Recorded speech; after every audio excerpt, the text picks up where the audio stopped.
singing when I was around 5, just at my mom's temple. My mom's a cantor. I got up there in front of 1,000 people, and I was always a really nervous and anxious child, and I'm still an anxious person.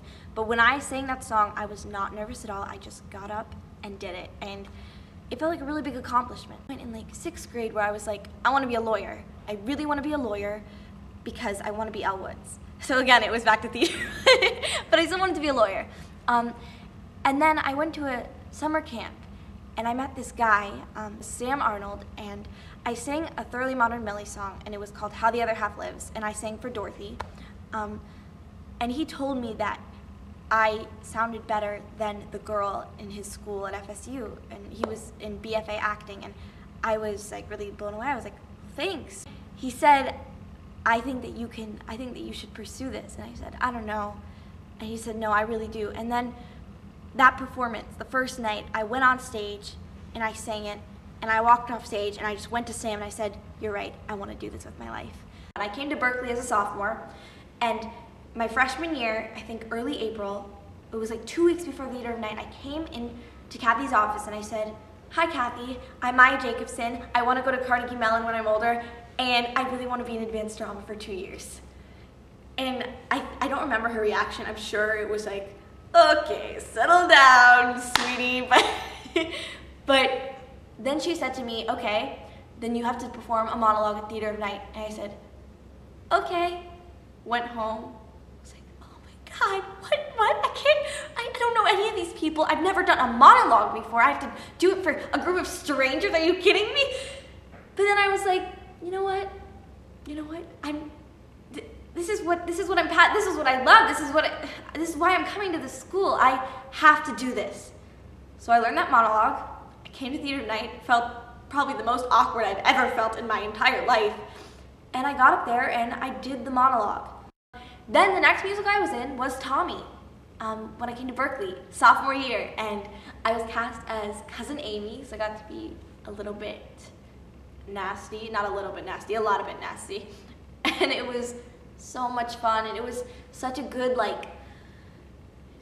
introduction to Berkeley theater. And then my next show was Ruthless, and that was my first, I mean, Amy was definitely a principal primary, but Tina was my first lead, and I was so excited, and it was such a, I can't even tell you how much fun I had during that show.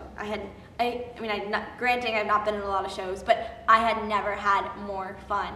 And then we did Playing for Time, which was really, really sad and really, definitely put a lot of things in perspective in my own life. I mean, Playing for Time is definitely one of the saddest plays I've ever read or seen or heard of.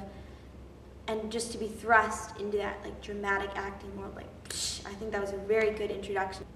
And then now we're doing Evita, which I am so excited for. I can't, oh my God, I'm so excited for Evita. I'm so excited. 4 weeks.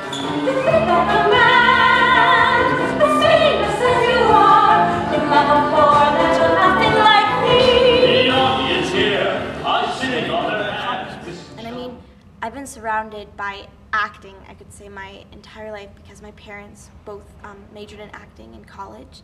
And I mean, I grew up in the car listening to musicals like The Full Monty and You're in Town. Just having them be really sensible with me, and I can be a very crazy, anxious person, as we all know.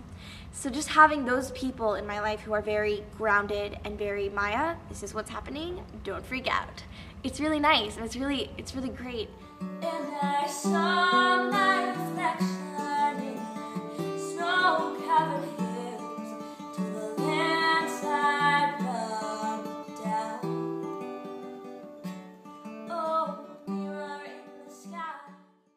I have had so many great dance teachers, and I love the different things that I learned from everyone. And that's the same with voice for me. I've been taking voice with Edward Crater at Ruth Eckerd Hall for 5 years now.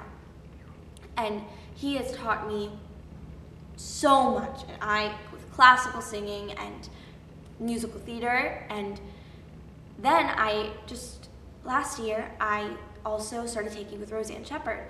And I love her as well, and I feel like I learned so much from both of them, and I get so much out of it. And I know sometimes people are very territorial, they luckily are not, but I just feel like why not get the best things I can from everybody and learn the most that I possibly can, so when I go out for these colleges, hopefully I will have the best shot that I possibly could have for myself. Of course, Kathy is just, I transferred to Berkeley because of Kathy. I'm going to be real here. Sorry, Miss McIlvain. I transferred to Berkeley because of Kathy. I have heard and my drama teacher at my old school was good, but I heard such amazing things about this drama program, which have all proven to be true. And Kathy has taught us the way that she conducts her class and the way that she creates such a safe environment for us to work.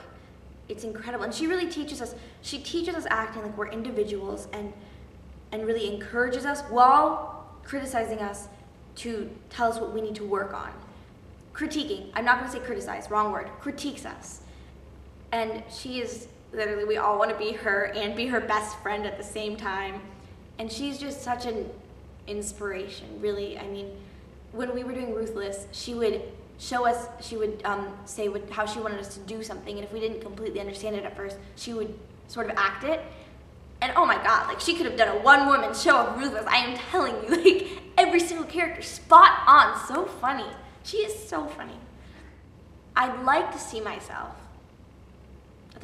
happy, first of all. I wanna be happy with whatever I'm doing and wherever I am in my life. I wanna be happy and healthy, of course. And then, theater-wise, of course, every theater kid's dream, gonna be cliches, obviously, to work on Broadway or in the West End or a big place like that. But honestly, if I am working and getting paid to do what I love at 26, I don't think I could be living a much better life.